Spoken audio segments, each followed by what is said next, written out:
Hello दोस्तों, कैसे हो आप लोग। हम लेकर आए हैं एक और नई वीडियो हमारे इम्पैक्ट एजुकेशन पॉइंट पर। साइंस की क्लास 10th हम कर रहे थे यहाँ पे एसिड बेस एंड साल्ट। कई दिन हो गए इस टॉपिक की वीडियो नहीं आई थी, आज हम उसको कंटिन्यू करते हैं। एसिड बेस एंड साल्ट के बारे में हमने कर लिया था, एसिड होता क्या है, बेस होता क्या है। अब हम उसकी कुछ प्रॉपर्टीज़ करेंगे एसिड बेस की। देखो, हमने केमिकल प्रॉपर्टी की एसिड की और बेस की, साल्ट उसकी कर ली हमने केमिकल प्रॉपर्टीज दोनों की, फिजिकल प्रॉपर्टी कर ली। आज उसके बाद कुछ टॉपिक्स हैं जो एसिड और बेस से रिलेटेड हैं। सबसे पहले टॉपिक है कि एसिड में कॉमन क्या है।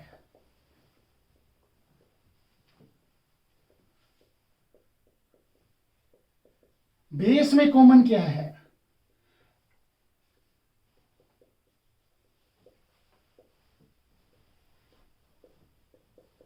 What is common in acid and what is common in base.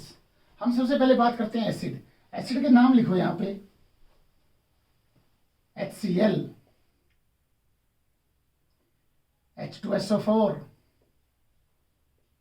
HNO3, HPO3।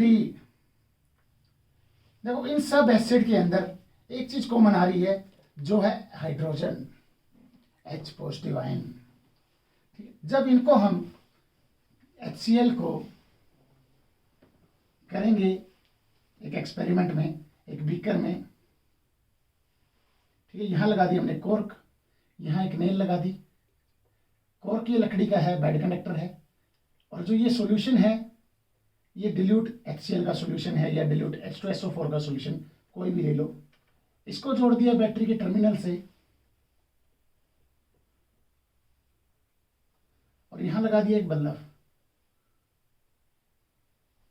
ठीक है। जब इसमें बिजली पास होगी, जब इसको हमने पानी में ऐड किया, तो इसमें से जो H हाइड्रोजन आयंस है वो अलग हो जाएंगे, H positive plus Cl negative ion बनेंगे, ठीक है। जब यहाँ आयन बन गए, तो जब आयन बने तो यहाँ चार्ज मूव होगा।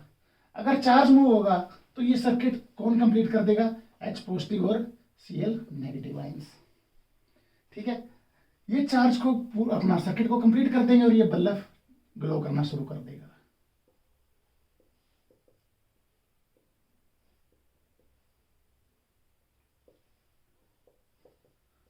देखो, यहां से हमें क्या पता लगता है, देखो HCl में भी H पॉजिटिव आयन है, H2SO4 को भी जब हम तोड़ेंगे तो ये टूटेगा H positive ion plus SO4 2 negative ion में।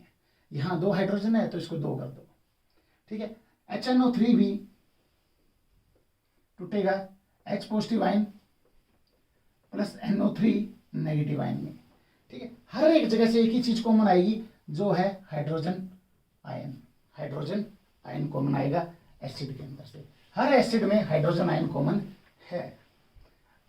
अब हम बात करते हैं, देखो यहां पर अगर हम एसिड यूज करेंगे तो बल्ब ग्लो करेगा, लेकिन यहां पर हम अगर यूज करते हैं ग्लूकोज और अल्कोहल का सॉल्यूशन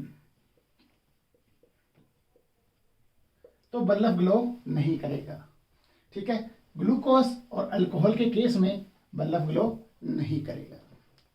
ऐसे ही हम बात करते हैं, तो हो गया एसिड का कॉमन, हर एक एसिड में H पॉजिटिव आयन कॉमन है। यही सेम एक्सपेरिमेंट बेस के साथ करना है। NaOH ये टूटेगा sodium positive plus OH negative ion में, सोडियम पॉजिटिव और OH नेगेटिव आयन में टूटेगा। इसमें भी आयंस क्रिएट हो गए, आयंस क्रिएट हो गए तो हमारे इलेक्ट्रॉन मूव करेंगे, इलेक्ट्रॉन मूव करेंगे तो चार्ज मूव करेगा, चार्ज मूव करेगा तो करंट भी मूव करेगा और बल्ब ग्लो करेगा, ठीक है। ये सोडियम और हाइड्रोक्साइड आयन, हाइड्रोक्साइड आयन में टूट जाएगा, sodium ion and hydroxide ion में टूट जाएगा। ऐसे ही KOH, ये भी K पॉजिटिव और OH नेगेटिव में टूट जाएगा।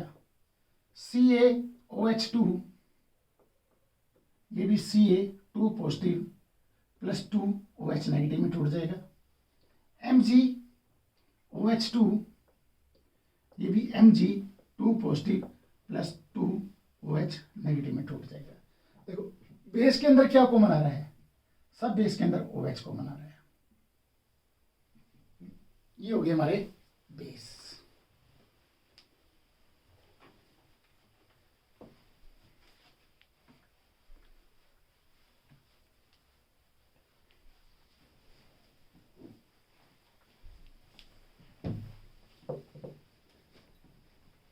एक और नेक्स्ट टॉपिक इसके बाद, जब हम एसिड को पानी में रिएक्ट करेंगे, when acid is dissolved in water, तो उस केस में क्या होगा, व्हेन एसिड और बेस डिसॉल्व इन वाटर,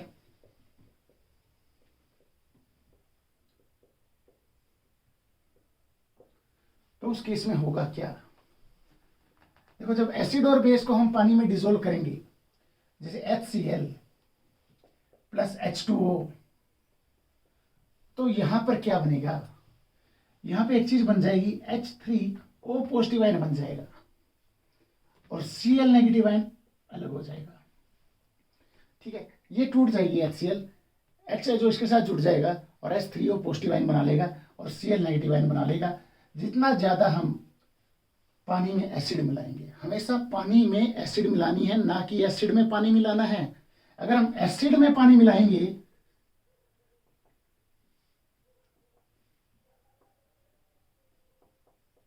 तो ये एक्सोथर्मिक रिएक्शन होगी। एक्सोथर्मिक मतलब ताप निकासी, और आग लग जाएगी।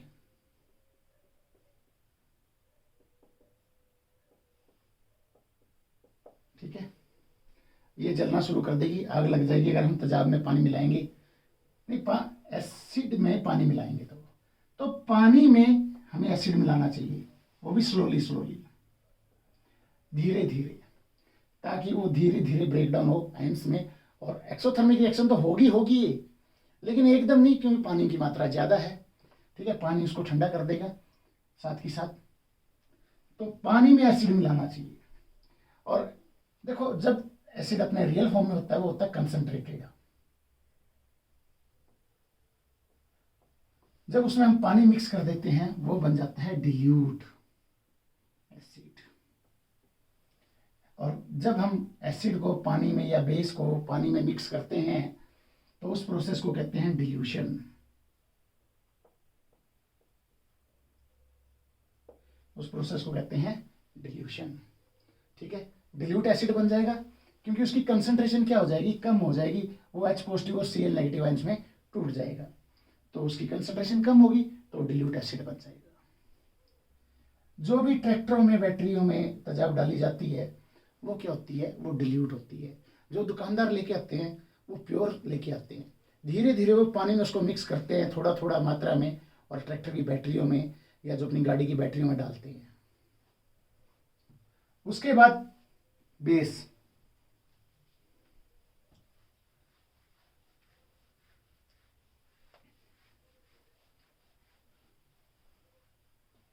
अब यहां बेस के केस में करेंगे। अब जब बेस को हम पानी में रिएक्ट करेंगे, बेस कोई भी ले लो, NaOH वाटर में, तो ये Na positive plus OH negative में टूट जाएगा। ठीक है, OH नेगेटिव में ब्रेक हो जाएगा और ये आयंस क्रिएट हो गए, तो ये भी डिल्यूट बेस बन जाएगा। कंसंट्रेटेड बेस से डिल्यूट बेस बन जाएगा। ठीक है, यही सेम प्रोसेस इसके साथ हुआ। उसमें तो क्योंकि हाइड्रोजन अकेला नहीं रह सकता, तो हाइड्रोजन वाटर के साथ जाके जुड़ गया, H3O पॉजिटिव बना लिया उसने, और यहाँ ऑक्सीजन के साथ जुड़ा हुआ है हाइड्रोजन, तो ऑक्सीजन के साथ जुड़ के नेगेटिव आयन क्रिएट कर लेगा। जो भी बेस वाटर में सोल्यूबल हैं, the base which are soluble in water is known as alkali, उनको हम अल्कली कहते हैं। ठीक है, जो भी base which are soluble in water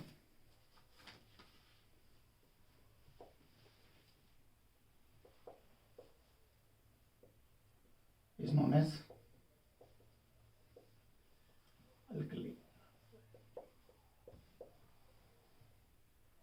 ठीक है, उसके बाद नेक्स्ट टॉपिक, हम क्या कैसे बता सकते हैं कि एसिड कितना स्ट्रॉन्ग है, बेस कितना स्ट्रॉन्ग है।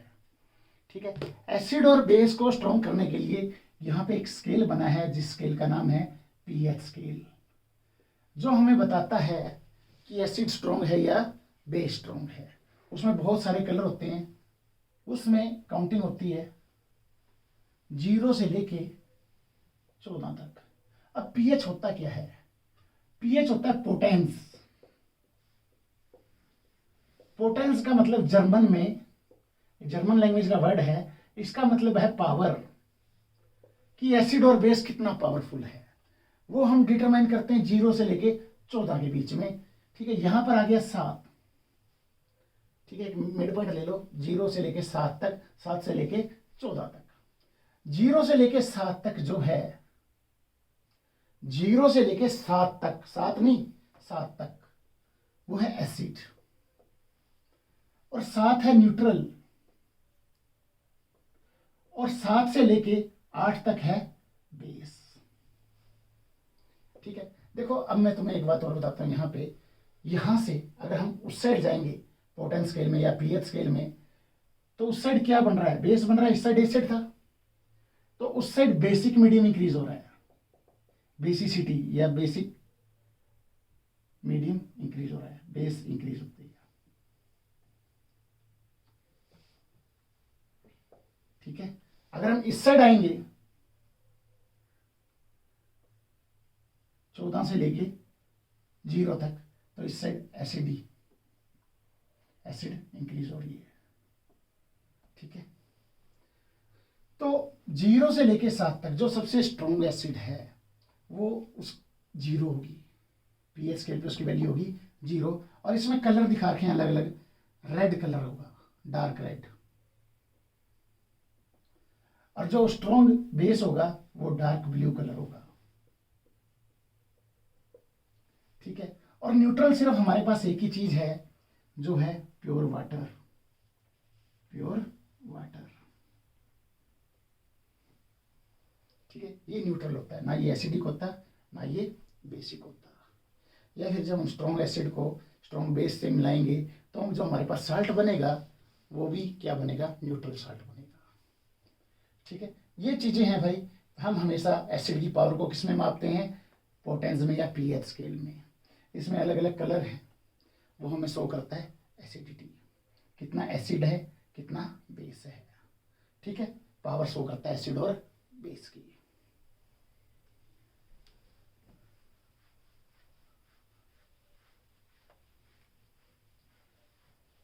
अब जो पीएच की इंपॉर्टेंस हमारी डेली लाइफ में कहाँ कहाँ होती है, जो importance of pH in everyday life.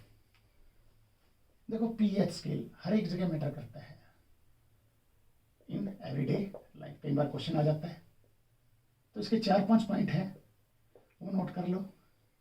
एक तो हो गया plant and animal, pH sensitive होते हैं। ठीक है, पीएच सेंसिटिव होते हैं। जैसे अगर हम बात करें, अगर हमारे पे स्ट्रॉन्ग एसिड गिर जाए तो वहां से हमारा हाथ जलना शुरू हो जाएगा। ऐसे ही प्लांट पे अगर स्ट्रॉन्ग एसिड गिर जाए तो वो भी खत्म हो जाएगा, तबाह हो जाएगा। और स्ट्रॉन्ग बेस गिर जाए तो भी सेम प्रोसेस होगा। हम देखो ह्यूमन बीइंग है जो, वो 7 से लेकर 7.8 तक पीएच स्केल को इजीली हैंडल कर सकते हैं। इन पे अपने पे कोई नुकसान नहीं होता, 7 से लेके 7.8 तक। ठीक है, अब एक और इसमें एग्जांपल है, एसिड रेन के बारे में सुना होगा। अब एसिड रेन होती क्या है? एसिड रेन की बात करें, क्वेश्चन आ जाता है व्हाट इज एसिड रेन, जिसका पीएच 5.8 से 5.6 से कम हो। पीएच कितना? 5.6 से कम हो। वो होती किस जगह पे है? वो होती है जहां पर हमारी पेट्रोलियम रिफाइनरी है, या जहां पर ट्रैफिक ज़्यादा है। क्योंकि देखो जो ट्रैफिक है वो ईंधन यूज़ करता है, फ्यूल यूज़ करता है। ठीक है, पेट्रोलियम रिफाइनरी भी पेट्रोल को रिफाइन करती है, वहाँ से SO2 और NO2 बहुत ज़्यादा मात्रा में निकलती है, सल्फर डाइऑक्साइड और नाइट्रोजन डाइऑक्साइड। जब बारिश होती है वो बारिश के साथ मिक्स करके सल्फ्यूरिक एसिड बना लेती है और नाइट्रिक एसिड बना लेती है। वो सल्फ्यूरिक एसिड और नाइट्रिक एसिड का पीएच 5.6 से कम होता है। और इसी के कारण देखो एक रिफाइनरी है मथुरा में, लेकिन उसका प्रभाव पड़ा कहाँ? आगरा में जो ताजमहल है। ताजमहल कहते हैं पहले बिल्कुल सफेद होता था, व्हाइट कलर का होता था, लेकिन अब उसका रंग पीला हो गया है, क्योंकि जो मथुरा में रिफाइनरी है वहाँ से सल्फर डाइऑक्साइड और नाइट्रोजन डाइऑक्साइड की मात्रा बहुत ज़्यादा निकलती है और वो वातावरण में मिलके आगरा तक पहुँच जाती है हवाओं के कारण। फिर वहाँ पर जब भी बारिश होती है तो वो एसिड रेन होती है। और ताजमहल बना हुआ है किसका? पत्थर का, चूना पत्थर का, कैल्शियम कार्बोनेट का। और कैल्शियम कार्बोनेट रिएक्ट करता है एसिड के साथ और उसका रंग धुंधला हो जाता है, येलोइश कलर हो जाता है। ठीक है, एसिड रेन हमारे लिए भी हानिकारक है। फिल्मों में देखा होगा, कई फिल्मों में दिखाते हैं कि एसिड रेन हुई और लोगों के हाथों में ओले से फोले से पड़ गई। ये एक शक्तिमान नाटक आता था, ठीक है, उसमें फोले से पड़ जाते हैं एसिड रेन के कारण। ठीक है, उसमें भी दिखाया गया है। जो ये एसिड रेन होती है उसका पीएच 5.6 से कम होना चाहिए। दूसरा, pH of soil is suitable for plant. देखो जो पीएच है मिट्टी का, हमारी जो खेत की मिट्टी होगी या हमारे बैकग्राउंड की मिट्टी होगी, उनका पीएच है कितना, वो भी मैटर करता है कि उसमें कौन सा प्लांट इजिली ग्रो करेगा। तो प्लांट की ग्रोथ डायरेक्टली डिपेंड करती है पीएच पे, ठीक है, पोटेंस स्केल पे। तो कई प्लांट्स हैं जो एसिडिक मीडियम चाहिए, कई प्लांट्स को बेसिक मीडियम चाहिए, तो वहाँ पर हम डालते हैं सल्फर, जिंक वगैरह वगैरह डालते हैं खेतों में। अगर एसिडिक होगी ज़मीन तो वहाँ जिंक डाल देते हैं, ठीक है, अगर बेसिक होगी तो हम सल्फर डाल देते हैं। अलग अलग चीज़ें हम वहाँ खेत में डालते हैं जो उनकी एसिडिटी और बेसिसिटी को कम करती है। ठीक है, पीएच ऑफ सोइल वो भी मेंटेन करना चाहिए प्लांट्स के लिए। तीसरा पॉइंट है यहाँ पे पीएच इन अवर डाइजेस्टिव सिस्टम। अब हमारा डाइजेस्टिव सिस्टम में, मैंने डाइजेस्टिव सिस्टम लाइव प्रोसेस में करवाया था। देखो हमारे पेट के अंदर एक एसिड निकलती है जिसका नाम है HCl। HCl is a strong acid. ठीक है, जब भी हम बाहर का कुछ खा लेते हैं, एक्स्ट्रा वेस्ट कोई तली हुई चीज़ या ज़्यादा फैटी चीज़ खा लेते हैं, तो HCl वहाँ ज़्यादा निकलेगी। HCl जब ज़्यादा निकलेगी तो अपने पेट में HCl की मात्रा हो जाएगी, तो हमारे पेट में दर्द होना शुरू हो जाएगा या जलन, इरिटेशन, जलन टाइप होनी शुरू हो जाएगी। तो वो जलन किससे रिमूव होगी? उसको रिमूव करने के लिए HCl का काट एक ही है। अगर एसिड को काटना है, एसिड को ख़त्म करना है, हमें चाहिए बेस। मैंने बताया था एसिड और बेस रिएक्ट करते हैं तो क्या बना लेते हैं? साल्ट और वाटर बना लेते हैं। ठीक है, अब जब एसिड बेस के साथ रिएक्ट करेगा तो साल्ट और वाटर बन जाएगा। ठीक है, और साल्ट और वाटर न्यूट्रल है। तो इसके लिए हमें जब पेट में तेजाब हो जाती है तो हम एक गुलाबी कलर की दवाई लेते हैं, मैग्नीशियम हाइड्रोक्साइड MgOH2, जिसको एंटासिड के नाम से भी जाना जाता है। एंटासिड नाम की दवाई होती है वो। ठीक है, वो सीधा सीधा क्या करेगी? तेजाबी जो असर है बेस उसमें हमारे पेट में, उसको ख़त्म कर देगी और हमारा पेट में जो जलन है या इरिटेशन है वो ख़त्म हो जाएगा। ऐसे ही अगर ये नहीं होता तो जब ये एसिड मिला हुआ खाना हमारी इंटेस्टाइन में जाता है, आंतड़ी में जाता है, तो वहाँ पर हमारी बाइल जूस सिक्रेट करती है पैनक्रियास। ठीक है, बाइल जूस अल्कली है और अल्कली क्या होता है? बेस। वो एसिडिक मीडियम को ख़त्म कर देता है, किसके? हमारे फूड के। ठीक है, लेकिन अगर ज़्यादा हो जाए तो ये भी कम काम करता है, तो इसलिए हमें वहाँ पे एंटासिड लेनी ही पड़ती है। उसके बाद कुछ और 2 पॉइंट्स हैं, 1-2 पॉइंट पर वो हम कर लेते हैं।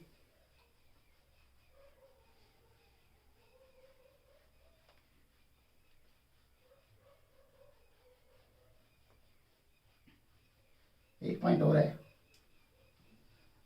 अब एनिमल वारफेयर,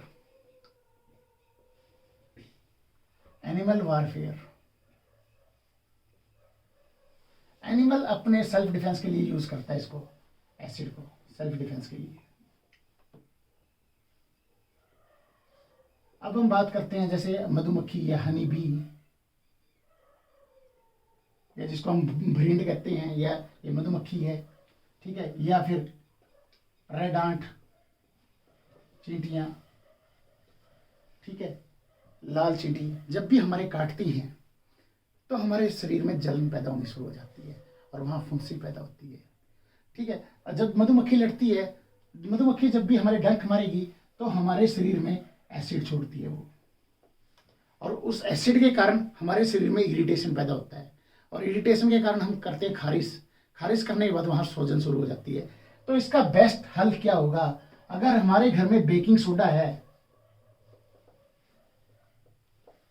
ठीक है, बेकिंग सोडा को पानी में मिक्स करो और हमारे जहां पर भी मधुमक्खी ने काटा वहां लगा लो। उसके बाद क्या होगी, एसिड और जब वो बेस रिएक्ट करेंगे तो न्यूट्रल हो जाएगी और हमारे शरीर में सूजन नहीं होगी। ठीक है, देखो मैंने हल बता दिया। अगर मधुमक्खी लड़ती है, कई जने झाड़े फूक में घुस जाते हैं, झाड़ा लगवाते हैं कि झाड़ा लगा लो, कई जने पेट्रोल लगाते हैं, कई जने लोहे को रगड़ते हैं। ये चीजें मत करो भाई, घर में बेकिंग सोडा हर एक के घर में मिल जाता है, मीठा सोडा। ठीक है, अगर भाई खाना मत, खाने के बाद टट्टी खाने से बाहर नहीं निकलोगे, वहीं बैठे रहोगे। इसको लगाना कहाँ है? जहां उसने काटा है, मधुमक्खी ने। ठीक है, ये नहीं कि होठ पे काट लिया तो होठ पे लगा लो, वो अंदर चला जाएगा, काम खराब हो जाएगा। ठीक है, लूज मोशन लग जाएंगी। तो अगर हाथ पे या कहीं पाँव पे काटे तो हमें यूज करना है बेकिंग सोडा को। ठीक है, तो न्यूट्रल कर देगी इसको, एसिड को, और उसमें सूजन नहीं होगी। देखो पीएच स्केल के बारे में मैंने यहाँ बता दिया, हमारी एवरीडे लाइफ में कैसे काम आते हैं। नेक्स्ट टॉपिक आएगा साल्ट, वो आएगा आपकी अगली वीडियो में। भाइयों, अगर आपको वीडियो अच्छी लगी हो प्लीज़ लाइक, सब्सक्राइब और ज़रूर शेयर करें अपने दोस्तों के साथ, ताकि उनके 9th 10th के सारे कॉन्सेप्ट क्लियर हो जाएं। और बेल नोटिफिकेशन आइकन को जरूर ऑन करना, तब भी जब भी हमारी वीडियो आए आपको उसका नोटिफिकेशन मिल जाए। और ऑल पे सेट कर लेना उसको, क्योंकि कई बार नोटिफिकेशन नहीं आता, यूट्यूब मेहरबान नहीं होती, हर एक को नोटिफिकेशन भेजिए। अगर आप ऑल पे सेट कर लोगे, हर वीडियो का नोटिफिकेशन आपके पास आएगा। Thank you, take care, bye bye, see you.